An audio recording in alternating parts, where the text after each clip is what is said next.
Hay dos pasajes que vamos a estar compartiendo hoy, pero principalmente Salmo 23, el versículo 4.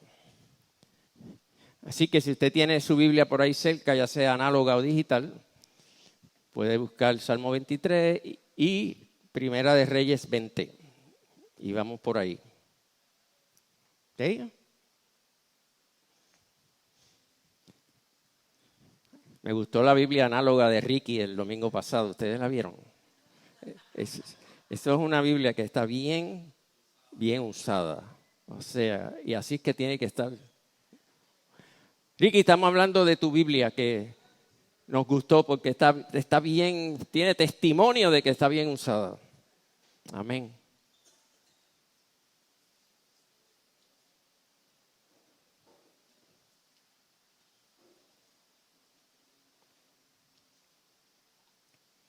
Ok. El Salmo 23. Primero, antes de empezar, déjenme decirles algo. El jueves pasado tuvimos un culto de testimonios y estuvo bien tremendo. Bien tremendo. Yo no sé, esos cultos de testimonio como que recuerdan mucho lo que pasaba en el principio en medio de las catacumbas, ¿verdad? Cuando la gente se paraba en cualquier sitio y decía lo que Dios había hecho con ellos. Y así pasó este jueves y escuchamos tremendas experiencias de los hermanos y nos gozamos tremendamente en la adoración y en los testimonios. También quiero mencionar antes de empezar que estoy bien contento, bien súper alegre por toda esta decoración tan bonita que está aquí. Yo creo que merecen un aplauso todos aquellos que trabajaron por esta decoración.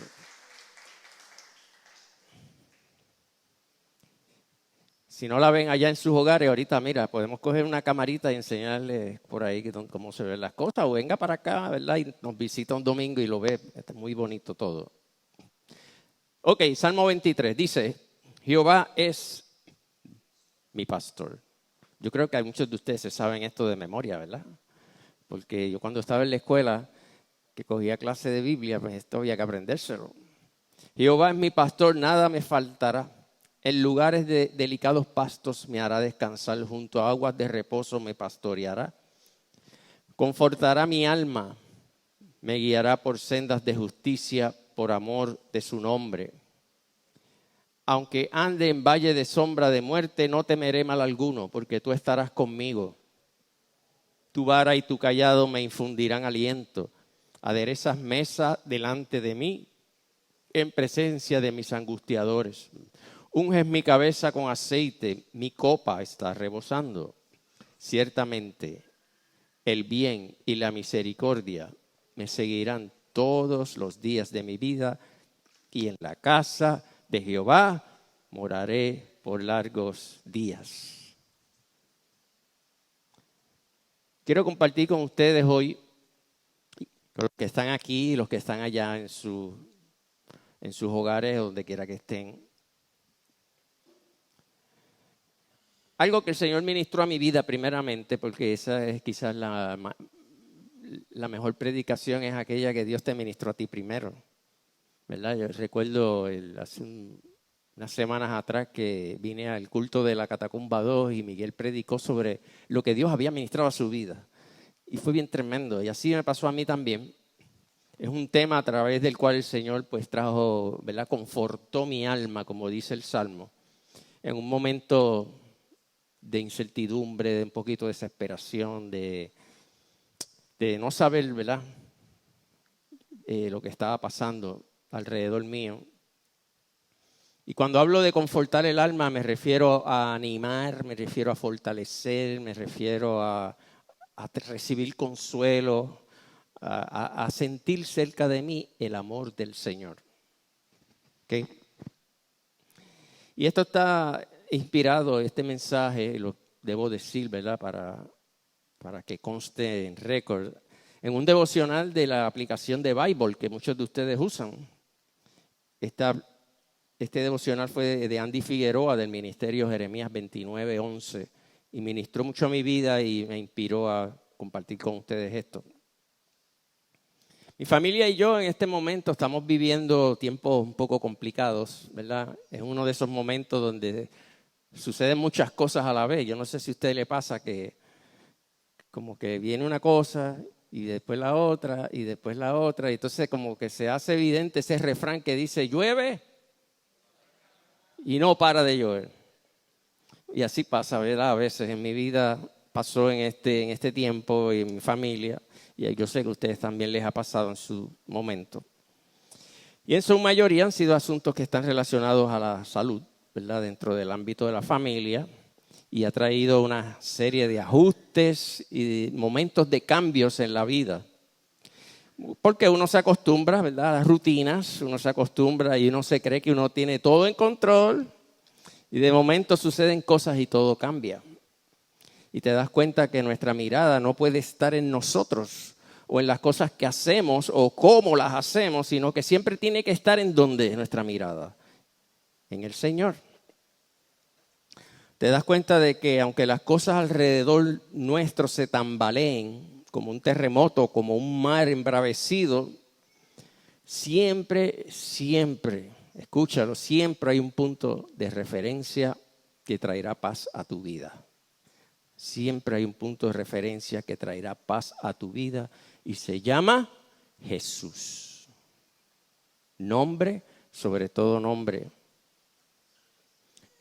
Como decía uno de nuestros predicadores hace poco aquí, el mar estaba embravecido en aquel momento que narra la Biblia, pero Jesús estaba en la barca.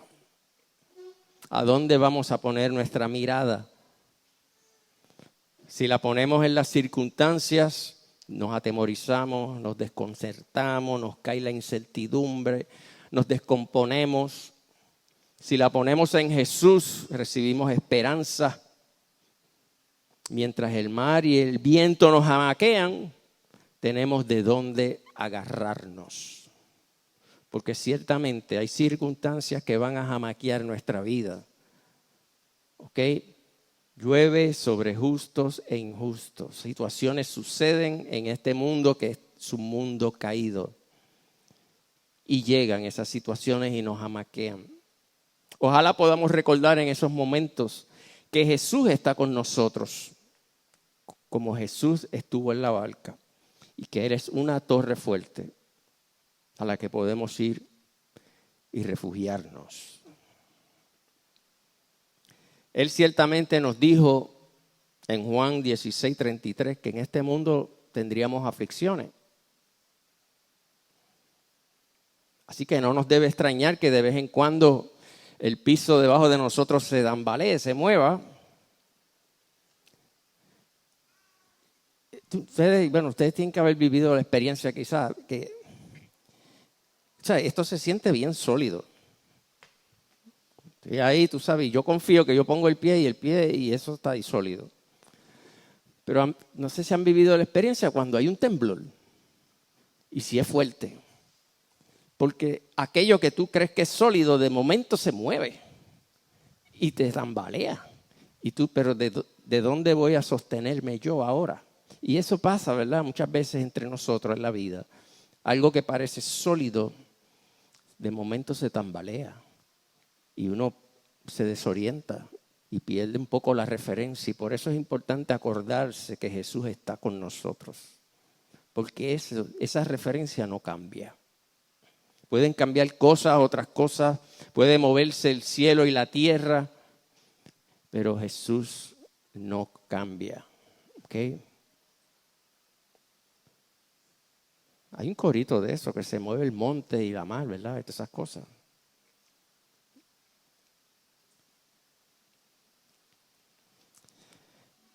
Y tampoco debemos olvidar entonces, por lo tanto, la última parte de este pasaje que quizás ustedes están viendo ahí, en Juan 16:33, que dice, pero confiad, decía Jesús, yo he vencido al mundo. O sea, en el mundo tendréis aflicciones, pero confía, si ya yo pasé por estas cosas, yo sé lo que es esto, yo sé lo que es vivir en este mundo caído, decía Jesús.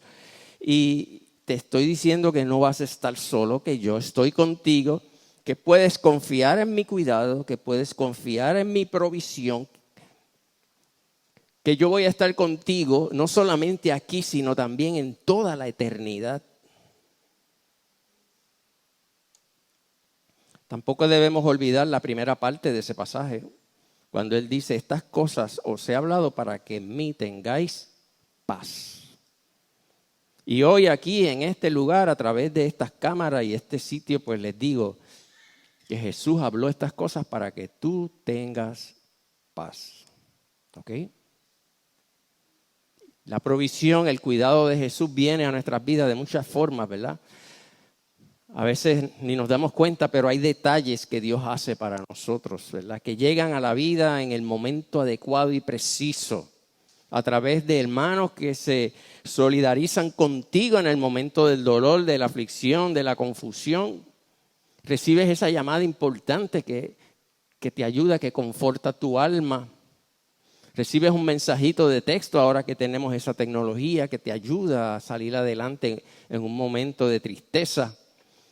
Tienes a tu familia, a tus hijos, tus padres, la iglesia, la familia. Tienes a los profesionales de la salud a los cuales Dios le dio esa sabiduría para ayudarnos. Y Dios, todo eso lo mueve a favor nuestro, a favor de aquellos que aman a Dios. Y uno tiende a concentrarse en el problema, ¿verdad? Y bueno, pues es natural, así somos. Uno tiende a concentrarse en el mal embravecido, en la tierra que tiembla. No se da cuenta de cuánta gente y cuántas cosas Dios ha movido a nuestro favor. Ojalá pudiéramos sacar un momento, nuestra mirada del problema y redirigirla a Jesús y ver todo lo que Él está haciendo por nosotros. En ese momento tendríamos mayor paz en nuestra alma. Estaríamos más tranquilos. Pero como les dije, en particular, les quiero hablar del Salmo 23:4, versículo 4. Aunque ande en valle de sombra de muerte, no temeré mal alguno, porque tú estarás conmigo, tu vara y tu cayado me infundirán aliento. Pues bien, en la Biblia los montes y los valles tienen un cierto simbolismo, ¿verdad?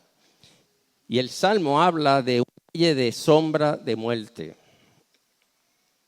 Si vamos a Primera de Reyes 20, usted lo puede leer después porque es largo, ¿verdad? Todo ese capítulo.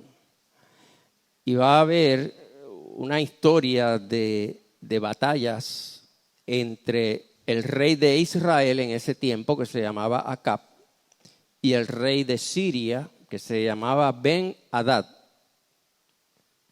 ¿Ok? Y en esta narración hay particularmente dos batallas.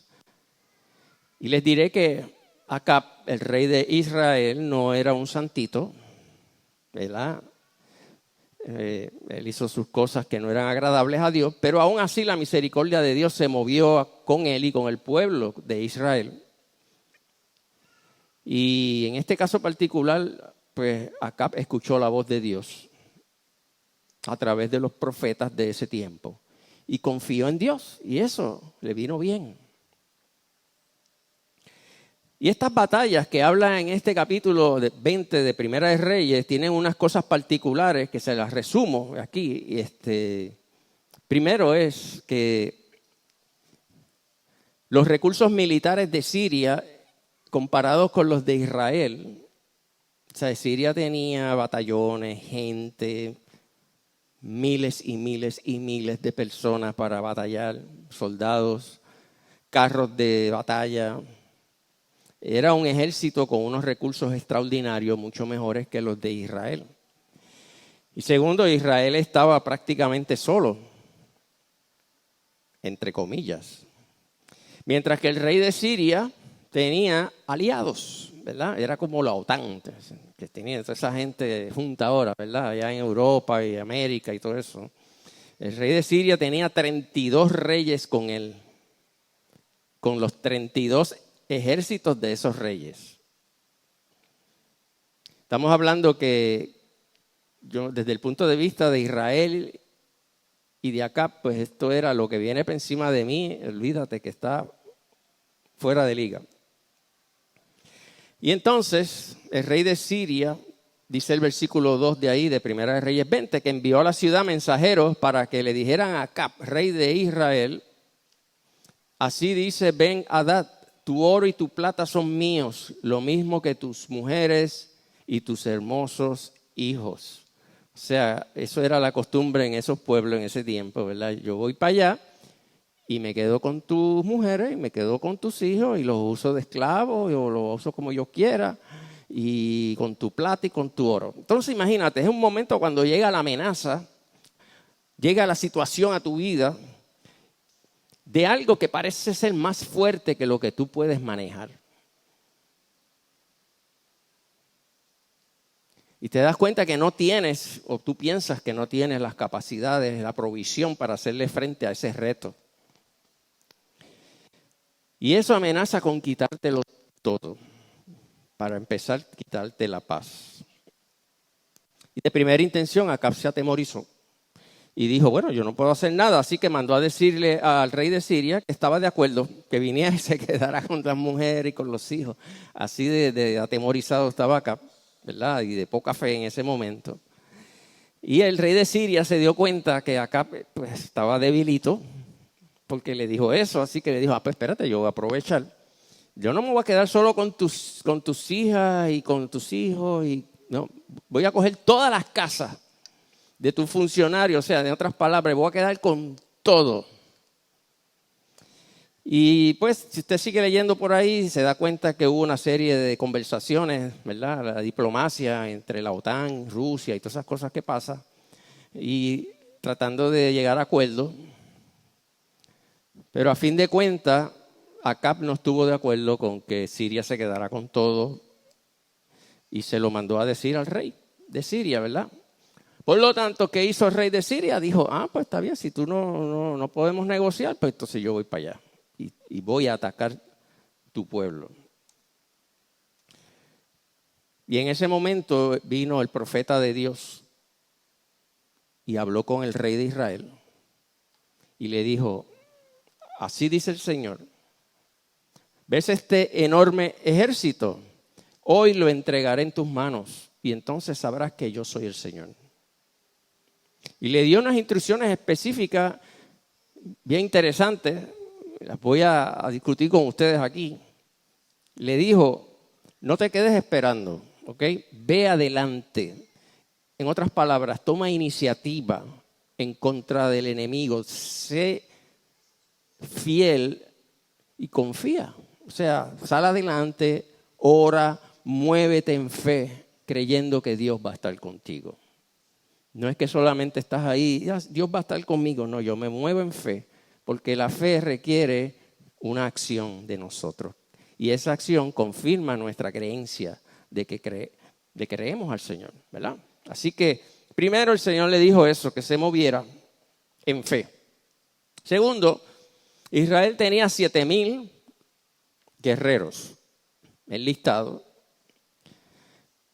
guerreros de experiencia, ¿verdad? De los batallones de Israel, pero el profeta le dijo a Acab que los que iban a ir delante en esa batalla, en la vanguardia, serían 232 cadetes. Cadetes son gente que están empezando, ¿verdad? Que son los hijos de los príncipes y los llevan allí a aprender a ser soldados. Así que el Señor le dijo, no envíes los 7,000 adelante, envía a los cadetes adelante, 232 cadetes. Es como si el Señor quisiera mostrar, ¿verdad? Que a veces las maneras de Dios no son las nuestras. La lógica de Dios no es necesariamente la nuestra. Es como si el Señor dijera, mira, las cosas yo las hago de esta manera para que tú sepas que quien da la victoria finalmente soy yo. Es Dios, ¿verdad? Es el que da la victoria. Y de momento no entendemos, pero es nuestra parte entonces confiar.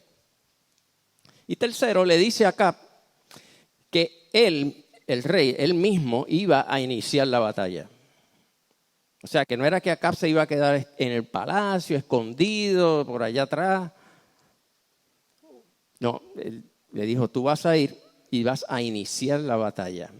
¿Por qué? Porque Acab tenía que ser el primero que diera ejemplo a los demás de que él creía lo que Dios había dicho y que él confiaba en Dios. Y eso le iba a dar la confianza a los demás, ¿verdad? Él tenía que ir al frente. La cosa es que Acab lo hizo así. Y se dispusieron en marcha al mediodía, mientras el rey de Siria y los 32 reyes aliados que estaban con él seguían emborrachándose, pensando, fíjate que esta gente los tenemos al otro lado. Y dice la palabra en el versículo 19 que los cadetes de Israel salieron de la ciudad al frente del ejército. Cada soldado abatió a su adversario y los sirios tuvieron que huir. Los israelitas los persiguieron, pero Ben-Hadad, rey de Siria, escapó a caballo con algunos de sus jinetes. El rey de Israel avanzó, porque él iba al frente, y abatió a la caballería, de modo que los sirios sufrieron una gran derrota. O sea que la palabra del Señor en medio de las circunstancias donde parece que es imposible y donde Dios aún te lo hace un poquito más complicado y te dice, envía a los cadetes para que tú veas que la victoria es mía, y tú ves que Dios lo hizo. Pero a veces a uno se le olvida esas cosas. Entonces llega el problema y uno empieza otra vez, ay, ¿ahora qué hago? ¿Y el Señor me ayudará? ¿No me ayudará? Entonces tiene que volver a retomar la fe. Porque tú sabes que Dios lo hace.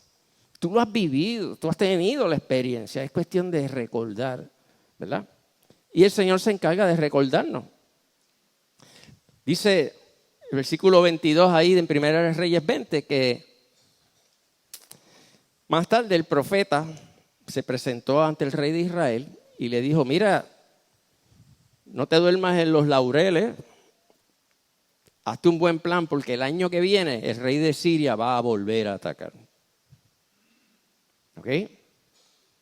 El enemigo no se rinde, es así.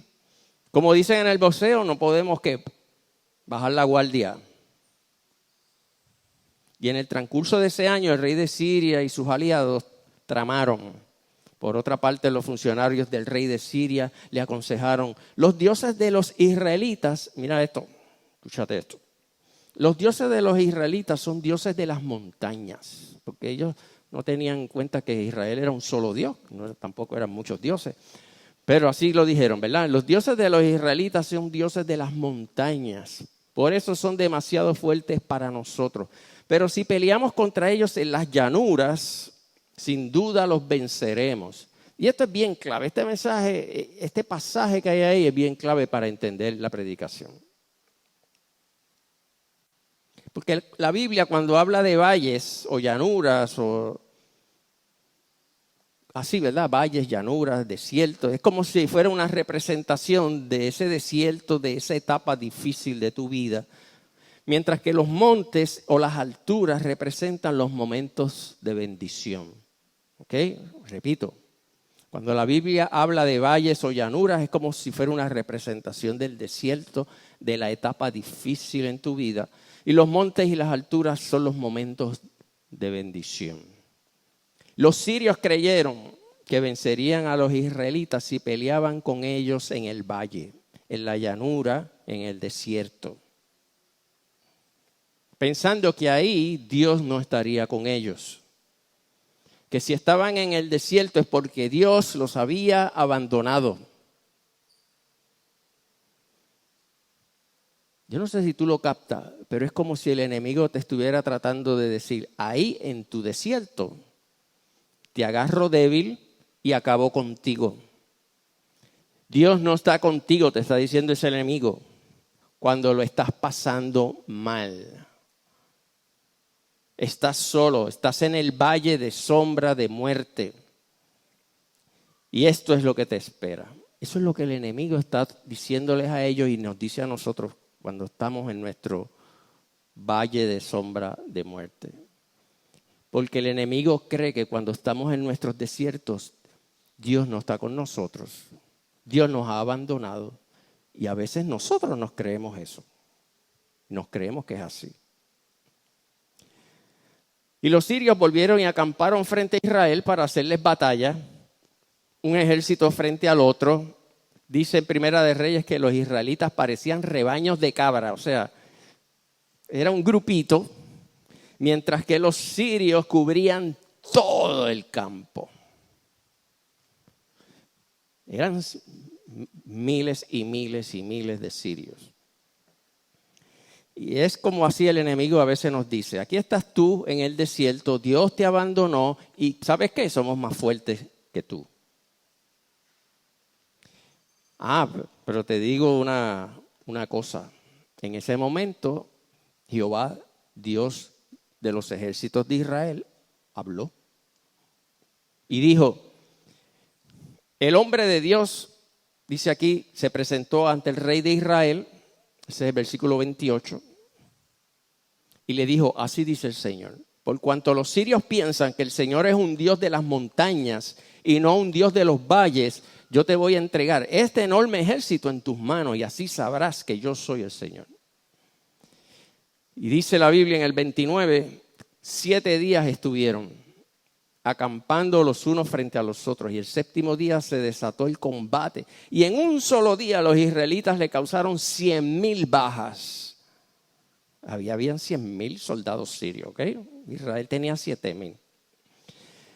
Los demás soldados huyeron, bueno, tienen más de 100,000 porque huyeron otros, ¿verdad? Los demás soldados huyeron a Afec, pero la muralla de la ciudad, mira esto, se fueron para Afec huyendo y la muralla de la ciudad se desplomó sobre 27,000 de ellos. Jehová, Dios de los ejércitos, habló y Jehová, Dios de los ejércitos, hizo la diferencia.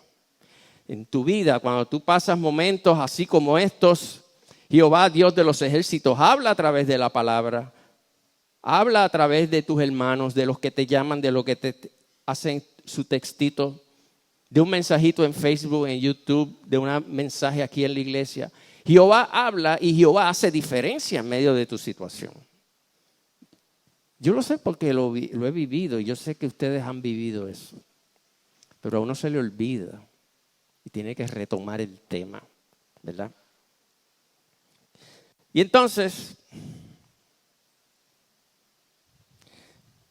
tenemos que estar conscientes que nuestro Dios no es solamente Dios de las montañas, de la bendición, que también está con nosotros en el valle, en el desierto, cuando estamos atravesando por valles de sombra de muerte, como dice el Salmo 23, 4.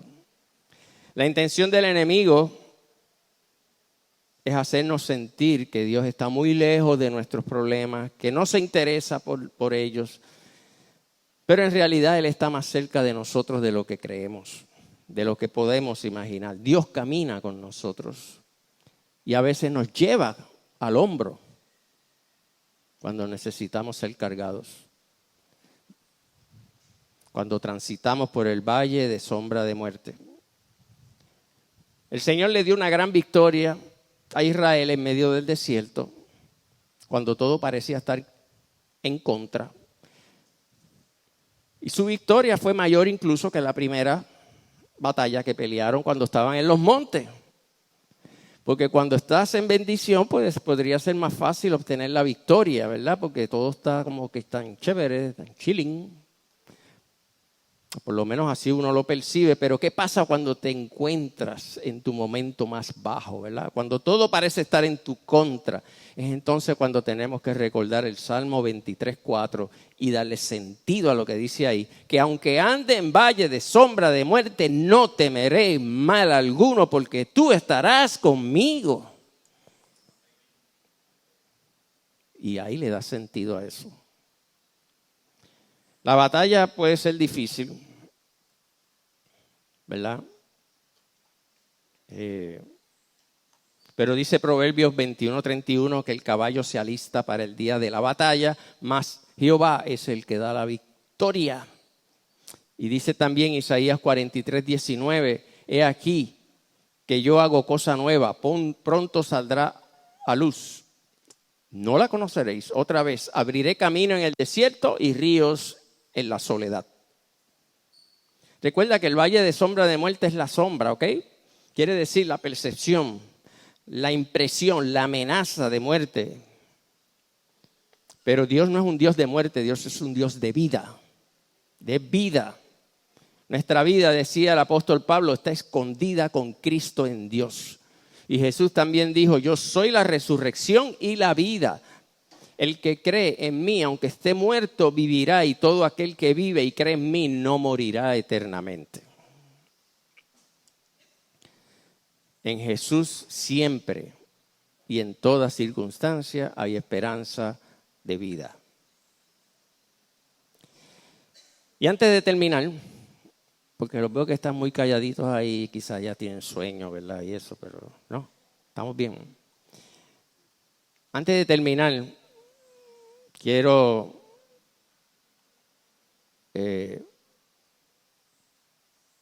decirles algo más.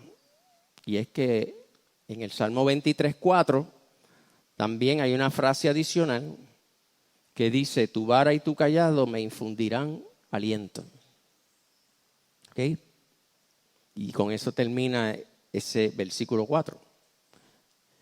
La vara la llevaba el pastor para proteger las ovejas de sus enemigos, de los depredadores, los que venían a atacar las ovejas. La vara era el instrumento de defensa. El cayado es como un palito que tiene una curvatura al final, ¿verdad? Tiene como un gancho. Y el pastor ponía ese gancho en el pecho aquí de la oveja para que ella se sintiera protegida y la guiaba.